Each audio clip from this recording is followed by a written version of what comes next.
السلام علیکم، welcome to our YouTube channel Novelistan. آپ کو اپنے چینل پر ویلکم کرتے ہیں، اور اگر آپ ہمارے چینل پر نئے ہیں تو ہمارے چینل کو لائک کریں، سبسکرائب کریں، بیل آئیکن کو پریس کیجئے، کامنٹ کریں، شیئر کریں۔ اور آج اس ایپیسوڈ میں، اس ویڈیو میں ہم آپ کے لیے لائے ہیں روزانہ زندان سیزن 2 ایپیسوڈ 24 کا پارٹ 2 بائی ملائکہ رفیع۔ تو چلتے ہیں جلدی سے اپنے ایپیسوڈ کی طرف۔ ہسپتال میں صبرین عظیم کے ساتھ آئی وی انفیوژن کے لیے موجود تھی۔ اگرچہ رضیہ کی گرفتاری نے عظیم کا غصہ نکال دیا تھا، لیکن ان کی صحت مزید بگڑ گئی کیونکہ وہ بہت جذباتی ہو گیا تھا۔ اس کے بعد انہیں علاج کے لیے اسپتال منتقل کر دیا گیا۔ زیادہ دیر نہیں ہوئی تھی کہ مسٹر اینڈ مسز لاشاری اسپتال پہنچے۔ جیسے ہی مسز لاشاری نے عظیم کی حالت دیکھی، ان کی آنکھوں سے آنسو بہنے لگے۔ رضیہ پاگل ہو گئی ہے، ہم نے اس کے ساتھ اتنے سالوں تک کتنا اچھا سلوک کیا۔ وہ حادثہ جو تمہیں 4 سال پہلے پیش آیا تھا، وہ یقیناً اس سے جڑا ہوا ہے۔ خوش قسمتی سے تمہارے دادا اور میں نے صبرین سے کہا تھا کہ تمہاری دیکھ بھال کریں، ورنہ… یہ الفاظ سن کر مسٹر لاشاری کا وجود کانپ سا گیا۔ اب جب کہ وہ سوچ رہا تھا کہ اس نے صبرین کا دل کی گہرائیوں سے شکر گزار ہونے کا اظہار کیا۔ ہم تمہارے بہت مقروض ہیں۔ صبرین ہنس کر مسکرائی اور کچھ دیر خاموش رہی۔ کوئی بات نہیں دادا جان، میں نے کبھی لاشاری فیملی سے زیادہ توقعات نہیں رکھی تھی، اس لیے مجھے مایوسی نہیں ہوئی۔ تم… مسٹر لاشاری کو اچانک شرمندگی کا احساس ہوا۔ مسز لاشاری نے انہیں کھینچ کر کہا، صبرین بالکل درست کہہ رہی ہے، ہمارا رویہ واقعی مایوس کن تھا۔ یہ میری غلطی ہے، مجھے عظیم کو تمہاری ماں کے ساتھ ہونے سے نہیں روکنا چاہیے تھا۔ میں واقعی معذرت خواہ ہوں۔ مسٹر لاشاری نے مکے میں جکڑے ہوئے ہاتھوں کو کھینچا اور شرمندہ ہو کر کھانسنے لگے۔ میں تمہاری دادی سے اتفاق کرتا ہوں، تمہیں لاشاری فیملی کے گھر آ جانا چاہیے، آخرکار وہ تمہارا گھر ہے۔ صبرین لمحے کے لیے چونک کر رکی، پھر اس کے دل میں مختلف جذبات پیدا ہوئے۔ دراصل جب وہ پہلی بار کیمبرا آئی تھی، وہ چاہتی تھی کہ اس کے دادا دادی یہ بات کہیں، لیکن وہ یہ نہ کہہ سکے۔ وہ ہمیشہ وہاں محتاط رہتی تھی، جس سے اسے غیر مانوسیت کا احساس ہوتا تھا۔ اس لمحے دروازے پر دستک ہوئی اور تانیہ کریم کے ساتھ اندر آئی، جو ویل چیئر پر بیٹھا تھا۔ تم لوگ یہاں کیوں آئے ہو؟ جیسے ہی عظیم نے انہیں دیکھا، وہ غصے میں آ گیا اور شدت سے کھانسنے لگا۔ عظیم غصہ نہ کرو، یہ تمہاری صحت کے لیے اچھا نہیں ہے۔ مسٹر لاشاری نے پھر کریم اور تانیہ کی طرف اشارہ کرتے ہوئے کہا، تم لوگوں کو یہاں آنے کی جرت کیسے ہوئی؟ باہر جاؤ۔ دادا جان، ہم یہاں آپ سے معافی مانگنے آئے ہیں، مجھے واقعی نہیں پتا تھا کہ موم نے یہ سب کچھ کیا۔ تانیہ نے اپنے سر اٹھا کر روتے ہوئے کہا، اس کی آنکھیں سرخ تھی۔ تمہیں نہیں پتا تھا؟ صبرین نے تمسخر اڑایا، کوئی میڈیکل ڈیڈ؟ تم وہ تھی جو ہمیشہ اپنے چیک اپ کے لیے لے کر جایا کرتی تھی۔ تم اور رضیہ نے سب مل کر پلان کیا تھا، لیکن تم خوش قسمت ہو کہ اس بار سارا الزام داری اس نے ہی لے لی۔ ایک لمحے کی خاموشی کے بعد صبرین نے اپنی نظریں کریم پر مرکوز کی۔ سیکنڈ انکل، میں آپ سے اس طریقے سے مخاطب کر رہی ہوں کیونکہ میں ایک مہذب شخص ہوں۔ اگر میں آپ کی جگہ ہوتی تو یہاں آنا شرمناک سمجھتی۔ اگر میرا کو زہر دیا جاتا اور وہ مر جاتا تو لاشاری ڈیڈ کارپوریشن آپ کے اور تانیہ کے ساتھ چلی جاتی۔ آپ دونوں کو سب سے زیادہ فائدہ ہوتا اور رضیہ تمہارے لیے جیل میں ہوتی۔ کریم کا خوبصورت چہرہ اکڑ گیا اور پھر اس نے کہا، میں ہمیشہ اپنے بھائی کو اپنے والد سمجھتا تھا، تو میں نے اپنے بھائی کو مارنے کی کوشش کیسے کر سکتا ہوں؟ بھائی جان، میں اب تمہارے سامنے گھٹنے ٹیک کر معافی مانگنے جا رہا ہوں۔ ان سالوں میں رضیہ کی جھال میں پھنس کر کئی برے کام کر چکا ہوں۔ کریم جب یہ کہہ رہا تھا تو اس نے خود کو ویل چیئر سے باہر نکالا اور فرش پر گھٹنے ٹیک دیے، لیکن اس کے پاؤں اتنے کمزور تھے کہ وہ کھڑا نہیں ہو سکا۔ جیسے ہی اس کے ہاتھ کمزور ہوئے، وہ بدقسمتی سے فرش پر گر گیا۔ ڈیڈ! تانیہ روتے ہوئے دوڑ کر اس کے پاس گئی اور اسے تھام لیا۔ تانیہ، مجھے تھامو اور میرے گھٹنے ٹیکو، کریم نے اصرار کیا۔ چونکہ کریم اس کا حقیقی بیٹا تھا، مسز لاشاری سے گھٹنے ٹیکتے دیکھ کر بے حد دل گرفتہ ہو گئی۔ تمہارے پاؤں معذور ہیں، تم کیسے گھٹنے ٹیکو گے؟ جلدی سے کھڑے ہو جاؤ۔ ہاں، میرے پاؤں معذور ہیں، کریم نے سر جھکایا اور آنکھوں میں آنسو بھر کر کہا، جب سے میں پیدا ہوا ہوں بہت سے لوگوں نے صرف میری معذوری کی وجہ سے مجھے نیچا سمجھا ہے۔ میں اپنے بھائی کا شکر گزار ہوں، لیکن ساتھ ہی میں نے اس سے حسد بھی کرتا ہوں۔ مجھے رضیہ پسند تھی مگر وہ میری طرف مائل نہیں تھی۔ پچھلے 20 سالوں میں نے کسی اور سے محبت نہیں کی سوائے اس کے۔ میں اس کے لیے سب کچھ کرتا رہا بغیر کسی شکایت کے۔ مجھے لگا تھا کہ جب وہ لاشاری کارپوریشن پر قابو پائے گی تو وہ مجھے پسند کرے گی، مگر میں غلط تھا۔ اب مجھے اس کی حقیقت سمجھ آ چکی ہے۔ دادا، ماں، بھائی، یہ میری غلطی ہے۔ مسز لاشاری رونے کے قریب تھی۔ وہ اپنے جذبات پر قابو نہ رکھتے ہوئے بول پڑی، یہ ساری میری غلطی ہے۔ مجھے تمہیں جنم نہیں دینا چاہیے تھا اور تمہیں اتنی کمزوری کے ساتھ زندگی گزارنے نہیں دینی چاہیے تھی۔ ڈیڈ، ماں، آپ لوگ مجھے الزام دے سکتے ہو، کوئی بات نہیں، بس میں اتنا چاہتا ہوں کہ آپ لوگ تانیہ سے نفرت نہ کرو۔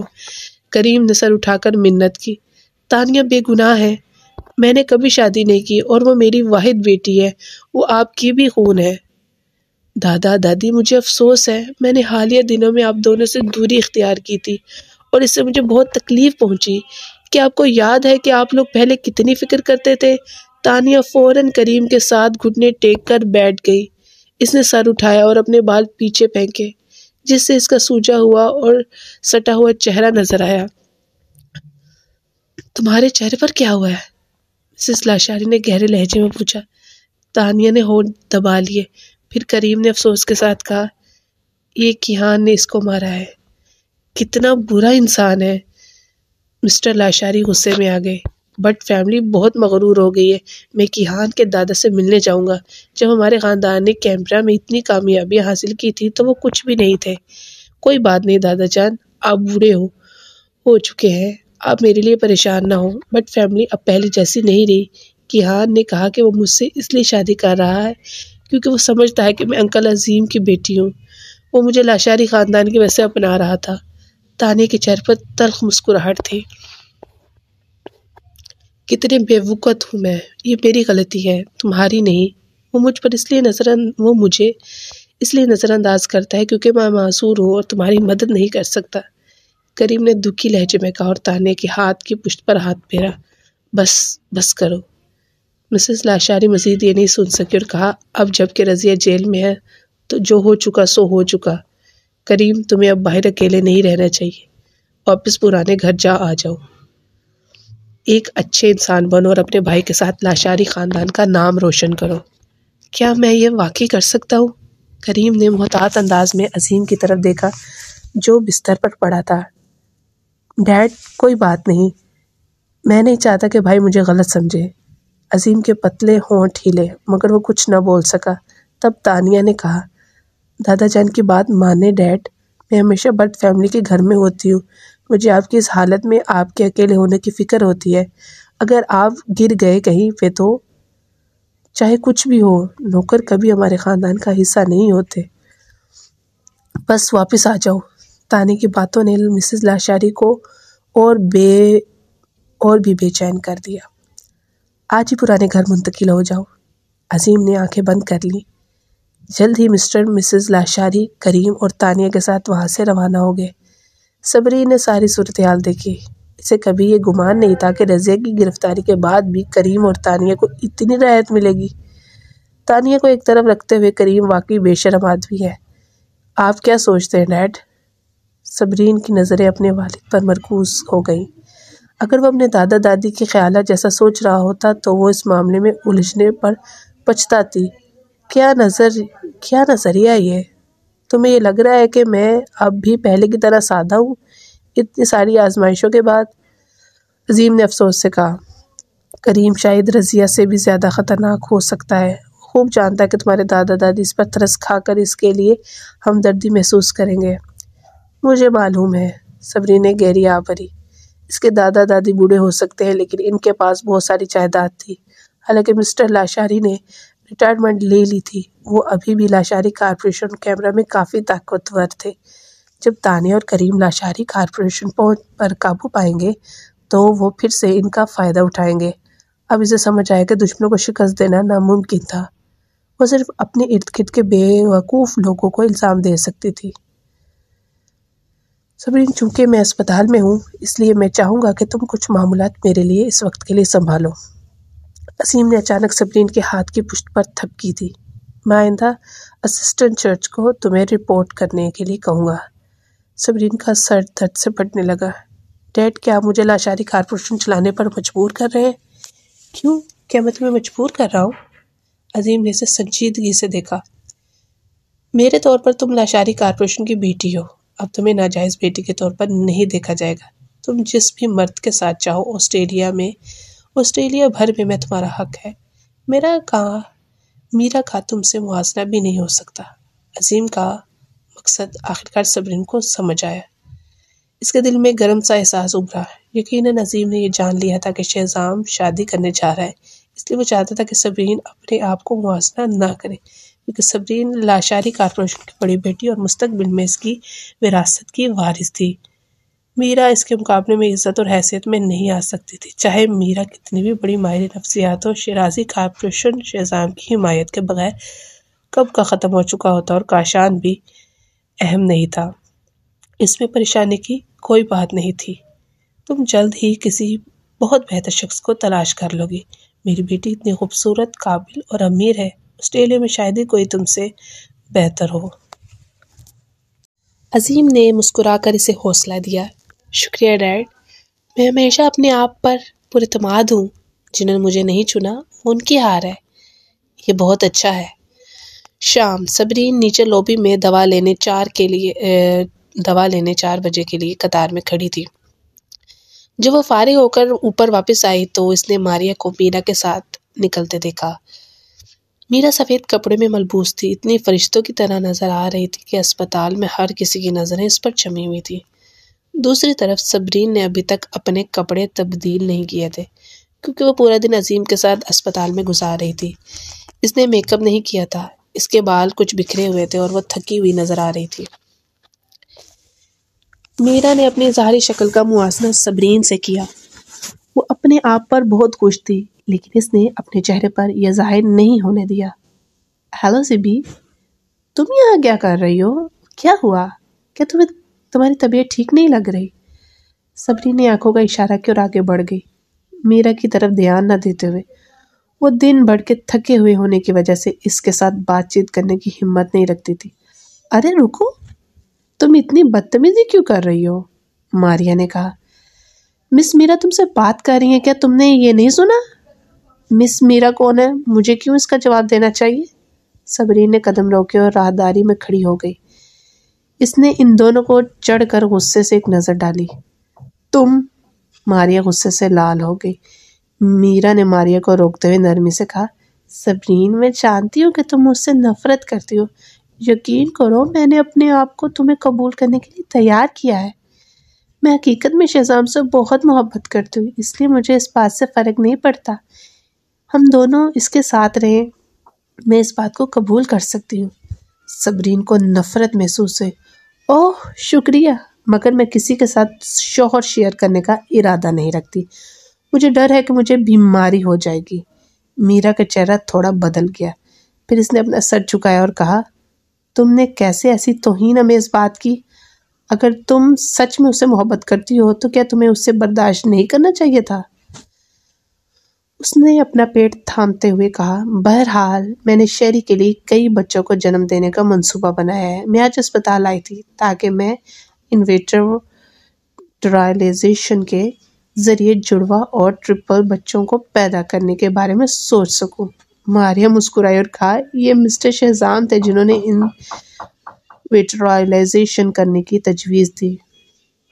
انہیں معلوم ہوا کہ آپ کم از کم 2 بچے پیدا کرنا چاہتی ہیں۔ انہیں فکر تھی کہ آپ کو دوبارہ حاملہ ہونے میں مشکل پیش آئے گی۔ انہوں نے پہلے ہی ڈاکٹر تنویر سے درخواست کی ہے کہ وہ آپ کے لیے ملک کی بہترین ڈاکٹر ٹیم بھرتی کرے۔ ماریا، میرا نے اسے شرمندہ اور ڈانٹتے ہوئے ایک نظر دیا۔ صبرین کی نظریں میرا کے پیٹ پر جمی ہوئی تھی، پھر اچانک وہ ہنس پڑی۔ یہ بہتر ہے کہ مرد ہو۔ یہ کہنا ان کے لیے آسان ہے کیونکہ انہیں صرف مصنوعی انسیمینیشن کے لیے سپرم دینا ہوتا ہے، لیکن عورت کو ہر قسم کی مشکلات سے گزرنا پڑتا ہے۔ ابتدائی مراحل میں عورتوں کو انجیکشنز اور دوائیاں لینی پڑتی ہیں۔ میں نے سنا ہے کہ انسیمینیشنز کا عمل اتنا تکلیف دہ ہوتا ہے۔ میں تمہاری بہت عزت کرتی ہوں شہزام، کے لیے میری محبت تمہاری جیسی نہیں ہے۔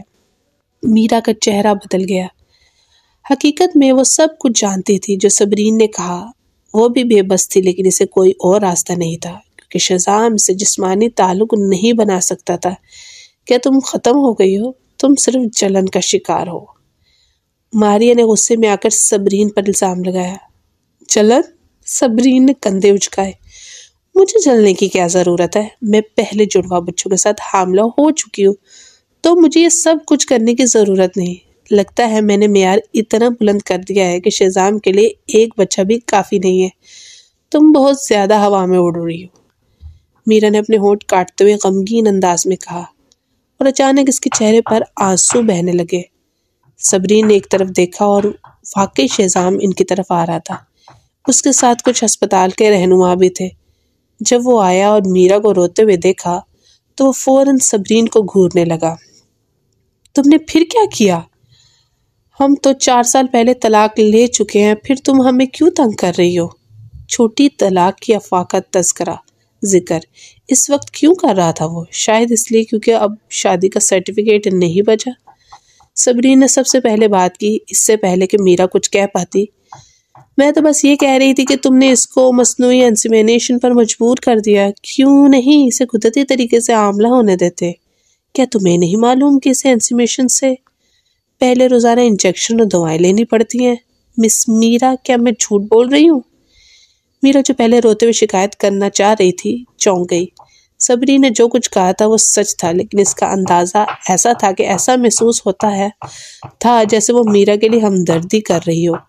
جب میرا نے شہزام کا غصہ دیکھا تو وہ فوراً وضاحت کرنے لگی۔ شہری بس اس بات سے فکر مند ہے کہ اگر میں مسلسل کئی بچے پیدا کروں گی تو مجھے بہت تھکاوٹ ہوگی۔ اگر تمہیں اس کی تھکاوٹ کا اتنا فکر ہے تو تمہیں اسے ایک دفعہ حاملہ ہونے کا مشورہ دینا چاہیے تھا۔ عورتوں کو بچہ پیدا کرنے والی مشین مت سمجھو، صبرین نے مسکراہٹ کے ساتھ کہا۔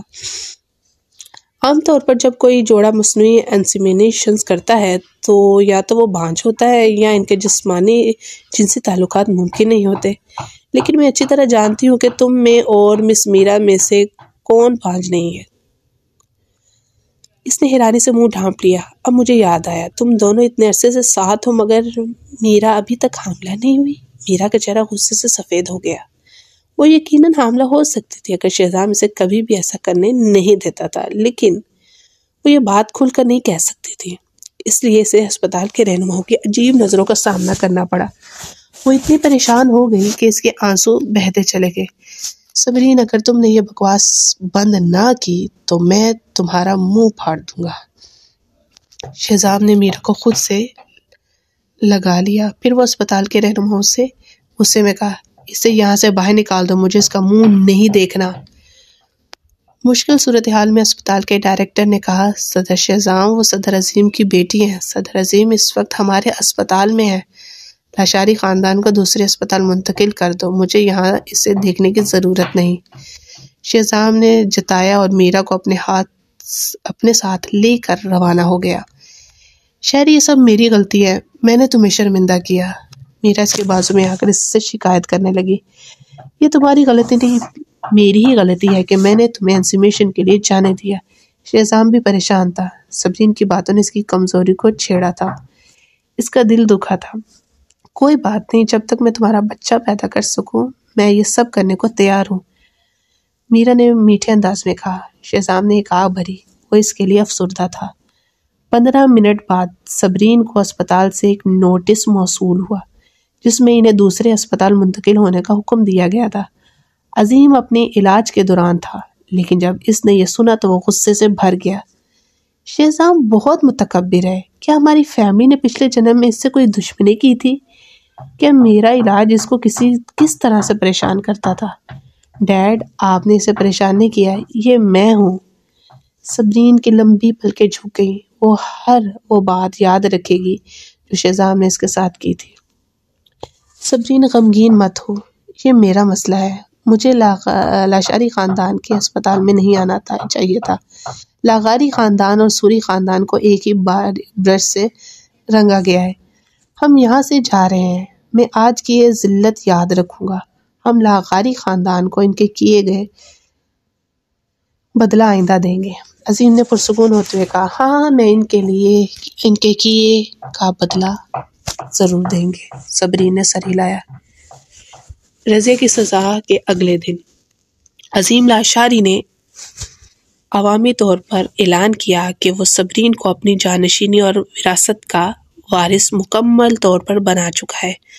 مزید یہ کہ صبرین ہر معاملہ چاہے بڑا ہو یا چھوٹا اس کے اسپتال میں رہنے کے دوران سنبھالے گی. تبھی نیپٹیز کو یہ پتہ چلا کہ عظیم کی دولت 3 کھرب تک پہنچتی ہے. ایس اے کارپوریشن کی مارکیٹ ویلیو کے علاوہ اس کا مطلب تھا کہ صبرین آسٹریلیا کی سب سے امیر خاتون بن جائے گی. صرف یہی نہیں، نیٹنز اس کی خوبصورتی اور اعلیٰ تعلیمی معیار کی تصاویر بھی شوق سے تلاش کر لیں. میں ان کا ایک مدعا بن چکا ہوں. کون سا مرد ایسی دولت، خوبصورتی اور صلاحیت والی عورت کے لائق ہوگا؟ کیا اسے کسی مرد کی ضرورت ہے؟ کیا یہ بہتر نہیں ہوگا وہ سنگل رہ کر کبھی بھی چند نوجوان خوبصورت لڑکوں میں سے کسی کو چن لے؟ یاد دلاتا چلوں کہ وہ شہزام سوری کی سابقہ بیوی ہے. کیا شہزام سوری اندھے ہیں؟ صبرین کی شکل، دولت اور پس منظر میں میرا سے واضح طور پر بہتر ہے. میرا کے ناخوش فینس نے اپنی آواز بلند کی. میرا کی کیا خرابی ہے؟ وہ عالمی سطح پر مشہور ماہر نفسیات ہے. ان میں بھی صلاحیت اور خوبصورتی ہے. اس کے علاوہ وہ شیرازی کارپوریشن کی السٹنگ ینگ لیڈی ہیں. ہاں میرا ماہر نفسیات ہے تو کیا؟ صبرین حاصل گروپ کی چیف ڈیزائن آفیسر بھی ہے. حاصل گروپ کون ہے؟ میں نے اس کا کبھی نام نہیں سنا. جواب دینے والے تمہیں کوئی فرق نہیں پڑتا، لیکن براہ کرم اپنی لا علمی کو ظاہر نہ کرو. تم انٹرنیٹ پر سرچ کرو گے تو تمہیں حاصل گروپ کا پتہ چل جائے گا. حاصل گروپ دنیا کی سب سے مشہور اور سب سے زیادہ کمانے والی تعمیراتی کمپنی ہے. حاصل گروپ میں بہت سے باصلاحیت لوگ ہیں جو عالمی سطح پر مشہور آرکیٹیکٹس ہیں جنہیں بے شمار ایوارڈز مل چکے ہیں اور ان کی سالانہ آمدنی آسانی سے اربوں تک پہنچتی ہے. حاصل گروپ کا چیف ڈیزائن آفیسر بننے کے لیے وہ شخص دنیا کے کم از کم 5 بہترین آرکیٹیکٹ میں سے ہونا چاہیے. یہ ممکن نہیں ہو سکتا. صبرین ابھی اتنی کم عمر ہے، ایسی باتیں نہ بناؤ. میں اس بات کی گواہی دے سکتا ہوں، یہ جھوٹ نہیں ہے. جب میں یونیورسٹی سے گریجویشن کے بعد گزشتہ سال حاصل گروپ میں انٹرنشپ کی تھی تو میری اتفاقاً صبرین سے ملاقات ہوئی، اور اس وقت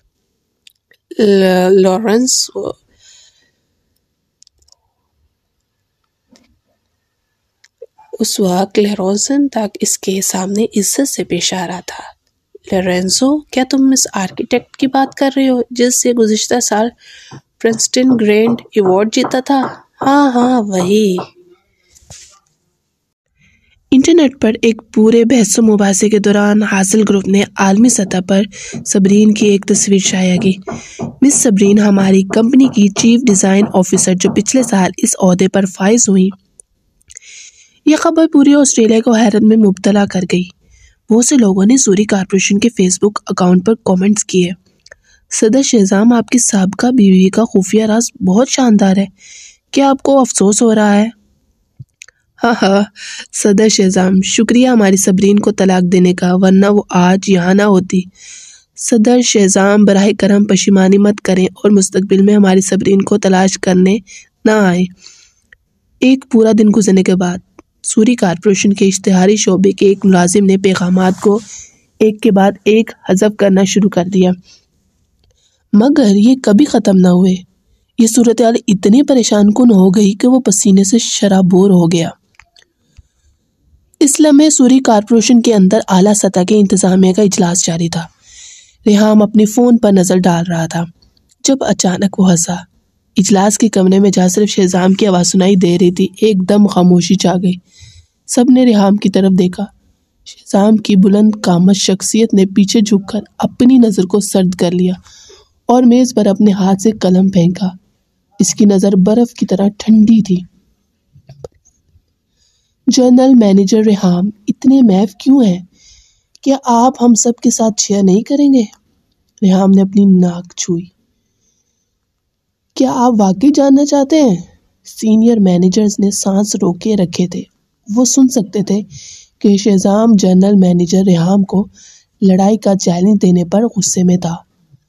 میں کمپنی کے آفیشیل فیس بک اکاؤنٹ پر دیکھ رہا ہوں، یہ پھٹنے والا ہے۔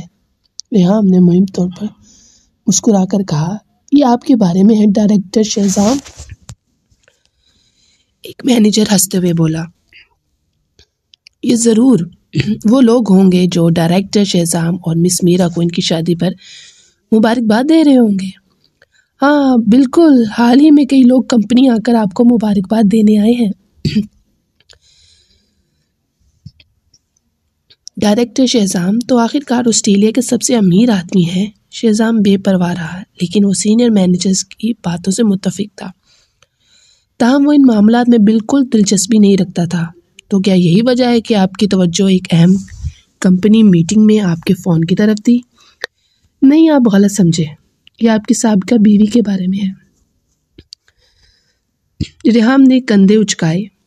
شاید آپ ابھی تک نہیں جانتے کہ لیکن عظیم نے صبرین کو اپنا جانشین بنا لیا ہے۔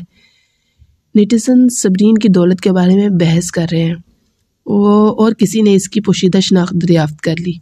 اور پتہ چلا کہ وہ حاصل گروپ کے چیف ڈیزائن آفیسر ہیں۔ حاصل گروپ نے اس کی تصدیق بھی کر دی۔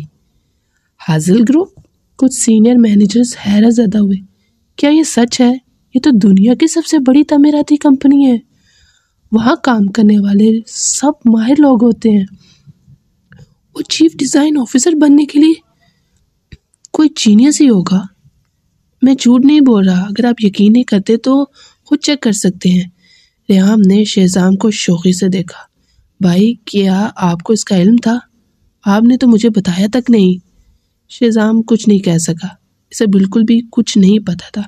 کوئی تعجب نہیں کہ حاصل گروپ صبرین کے ساتھ تعاون کر رہا ہوگا۔ وہ عورت واقعی کافی قابل تھی، جو اس نے توقع نہیں کی تھی۔ وہ پہلے ہی اس بات سے حیران تھا کہ اس نے ایس اے کارپوریشن کے نافرمان شیئر ہولڈرز کو کس اچھے طریقے سے نکالا تھا، تاہم اس نے کبھی نہیں سوچا تھا کہ وہ دوبارہ اسے حیران کن کام دکھائے گی۔ شیزام نے اپنی آنکھیں سکیڑی۔ وہ ایک بار پھر اس عورت میں دلچسپی لینے لگا تھا۔ لعنت ہو، وہ اب تک اس سے کتنی باتیں چھپائے ہوئے تھی۔ اس نے اپنے فون کو نکالنے اور گوسپ دیکھنے کی خواہش کو دبایا۔ اس نے ٹھنڈی آواز میں کہا، ہم میٹنگ میں، اگر تمہیں دوسرے مسائل پر بات کرنی ہے تو باہر آ جاؤ۔ اجلاس کے کمرے میں خاموشی چھا گئی۔ اٹھائیں اور آئی بروز۔ ریحام نے اپنی مزید بات نہیں کی۔ تقریباً 10 منٹ بعد میٹنگ ختم ہوئی۔ شیزام نے سب سے پہلے اپنے فون کو چیک کیا۔ جب اس نے صبرین کے بارے میں خبریں دیکھی تو تقریباً اس کا نمبر ڈائل کرنے والا تھا، لیکن اس لمحے کے بعد اس نے یاد کیا کہ وہ میرا سے شادی کرنے جا رہا ہے۔ اس نے خود کو روکا اور ایک سگریٹ جلایا۔ وہ ہر خبر کو باغور پڑھتا رہا، یہاں تک کہ آخرکار اس کی نظریں صبرین کی خوبصورت تصویر پر جا کر رک گئیں۔ وہ ایک لمحے کے لیے ششدر ہو گیا اور بے ارادہ اس تصویر کو محفوظ کر لیا۔ S A corporation. جب صبرین اپنے ملازمین کے درمیان چلتے ہوئے گزری تو وہ سب دنگ رہ گئے۔ ڈائریکٹر صبرین، آپ شاندار ہیں، ہاشم حیرت سے کہہ رہا تھا۔ اس صبح بے شمار میڈیا نے آپ سے خصوصی انٹرویو کے لیے رابطہ کیا ہے۔ آپ نے 4 سال میں اپنے حالات کو کیسے پلٹ دیا؟ میں نے اپنی صلاحیتوں پر بھروسہ کیا۔ یقیناً براہ مہربانی تمام خصوصی انٹرویوز کو رد کر دیں، میں مصروف ہوں۔ صبرین نے سکون سے کہا، ٹھیک ہے، لیکن آپ کو کل رات ٹائمز کارپوریشن کی طرف سے اسٹار لائٹ گالا میں شرکت کی دعوت آئی ہے۔ مسٹر عظیم کو پہلے ہی شرکت کرنی تھی، لیکن وہ ہسپتال میں ہیں، اس لیے دعوت آپ کو آئی ہے۔ صبرین نے دعوت نامہ وصول کیا اور اسے ہاتھوں میں کھیلتے ہوئے دیکھا۔ کیا اسے گالا کا کوئی مقصد بھی ہے؟ ہر صنعت کے بڑے نام وہاں ہوں گے۔ سنا ہے کہ سینڈی، وہ خاتون اداکارہ جس سے آپ سب سے زیادہ نفرت کرتی ہیں، وہ بھی پرفارم کرنے والی ہے۔ ہاشم نے اسے اکساتے ہوئے کہا، کیونکہ وہ خوف زدہ تھا کہ وہ گالا میں شریک نہ ہو۔ اگر آپ مصروف نہیں ہیں تو آپ جا کر اسے تنگ کر سکتی ہیں۔ چند سیکنڈز بعد صبرین ہنسی۔ واہ اسسٹنٹ ہاشم، آپ تو زیادہ چال بس ہوتے جا رہے ہیں۔ سینڈی تنویر کی گرل فرینڈ ہے۔ کیا آپ کو ڈر نہیں ہے کہ میں پھنسی تو؟ ہاشم مسکراتے ہوئے بولا، اب آپ مسٹر عظیم لاشاری کی جانشین ہیں اور حاصل گروپ کی چیف ڈیزائن آفیسر بھی۔ ایسے کارپوریشن کی مارکیٹ ویلیو بھی دگنی ہو چکی ہے۔ بے شمار لوگ آپ سے ملاقات کرنے کی کوشش کر رہے ہیں، حالانکہ لاشاری خاندان طاقتور ہے، آپ بھی کم نہیں ہیں۔ آپ نے ایک بات ٹھیک کہی، اتفاقاً میرا تنویر سے بھی حساب کتاب ہے۔ صبرین نے دعوت نامہ بند کر دیا۔ اب جب کہ وہ چھوٹی چھوٹی باتوں کا بدلہ لینے والی عورت بن چکی تھی تو وہ اس بات کو نظر انداز کرنے کا ارادہ نہیں رکھتی تھی کہ پچھلی بار لاشاری خاندان کے اسپتال نے عظیم لاشاری کو نکال دیا تھا۔ رات کا وقت تھا۔ کانفرنس ہال کے مرکزی دروازے پر ایک کے بعد ایک لگژری گاڑی داخل ہو رہی تھی۔ طویل سرخ قالین پر صبرین کا ایک کالے رولز رائس سے اتری۔ اس نے ایک ہیرے جڑی ہوئی مچھلی کی شکل کی ڈریس پہنی تھی جو اس کے ایس شکل کے جسم کو خوبصورتی سے نمایاں کرتی تھی۔ اس کے نازک نقوش اور کھلے ہوئے گہرے چاکلیٹی رنگ کے بالوں کے ساتھ وہ ایک سمندری پری کی طرح لگ رہی تھی، جیسے کسی تصویر سے نکلی ہو۔ وہ کلاس، وقار، خوبصورتی اور نزاکت کی تصویر تھی۔ اسے ہر صف سے بیان کیا جا سکتا تھا۔ اس رات میں لگژری لباس میں ملبوس ایلیٹ خواتین اور مشہور شخصیات کی موجودگی میں صبرین کا شمار سب سے زیادہ توجہ حاصل کرنے والی شخصیت میں تھا۔ صبرین کے پیچھے کچھ دور سینڈی ایک پینلٹی سے اتری اور تنویر کا بازو تھاما۔ تاہم صبرین اتنی دل فریب تھی کہ کوئی بھی سینڈی کی طرف توجہ نہ دیتا تھا۔ سینڈی دانت پیس کر غصے سے جل بھون رہی تھی۔ ٹائمز کارپوریشن آسٹریلیا کی سب سے بڑی کمپنیوں میں سے ایک تھی، اس لیے اس نے اس رات نمایاں ہونے کا ارادہ کیا تھا۔ اس کا لباس بھی ایک ٹاپ ڈیزائنر نے بنایا تھا جسے اس نے تنویر سے لمبے عرصے تک منوایا تھا۔ اس نے کبھی نہیں سوچا تھا کہ وہ صبرین دوبارہ اس کی توجہ چرا لے گی۔ اس کے پاس ایس اے کارپوریشن کے ساتھ اپنے طور پر معاہدہ کرنے کا موقع بھی تھا، لیکن صبرین نے اسے تباہ کر دیا۔ وہ 4 سال پہلے کیوں نہیں مر گئی؟ اگر وہ مر جاتی تو اتنی ذلیل نہ ہوتی۔ اس سے بھی زیادہ مایوسی کی بات یہ تھی کہ اب صبرین لاشاری کارپوریشن کی جانشین بن چکی تھی۔ تنویر، میں نے کبھی نہیں سوچا تھا کہ صبرین کو اتنی توجہ ملے گی۔ تم تو جہاں بھی جاتے تھے تمہیں توجہ حاصل ہوتی تھی۔ سینڈی نے اپنی حسد کو چھپاتے ہوئے اس کے قریب موجود معزز شخص سے چھیڑ چھاڑ کی۔ تنویر نے اپنے سنہری چشمے کو درست کیا اور غور سے اس کی طرف دیکھا۔ کیوں؟ کیا تمہیں اس سے حسد ہو رہا ہے؟ سینڈی کو حیرت ہوئی، لیکن وہ تنویر کے سامنے کوئی چالاکی نہیں دکھا سکی۔ ضرور یہاں کون ہے جو اس سے حسد نہیں کرتا؟ وہ کتنی خوش نصیب ہے۔ تم بھی خوش نصیب ہو، تمہیں جو کچھ ملا ہے اس پہ راضی رہنا سیکھو۔ تنویر کا لہجہ سادہ تھا، لیکن اس میں کچھ دھمکی بھی تھی۔ سینڈی مسکراتے ہوئے بولی، میں بہت خوش ہوں کہ مجھے تم سے ملنے کا موقع ملا، لیکن شہزام سوری اور میرا بھی آج رات یہاں ہوں گے۔ مجھے تھوڑی فکر ہے۔ فکر کرنے کی کوئی بات نہیں ہے، سب ایک ہی کمیونٹی میں ہیں اور آخرکار ایک دوسرے سے مل ہی جائیں گے۔ میرا کو عادت ڈالنی ہوگی۔ تنویر نے یہ بات سکون سے کہی، جس کے بعد سینڈی نے سر جھکایا اور خاموش ہو گئی۔ جب صبرین بینکویٹ ہال میں داخل ہوئی تو اس نے دیکھا کہ اس رات وہاں کئی شناسہ چہرے ہیں، جیسے کیہان، تانیہ، علینا اور آفتاب۔ وہاں ریحام، ولید اور زارون بھی موجود تھے۔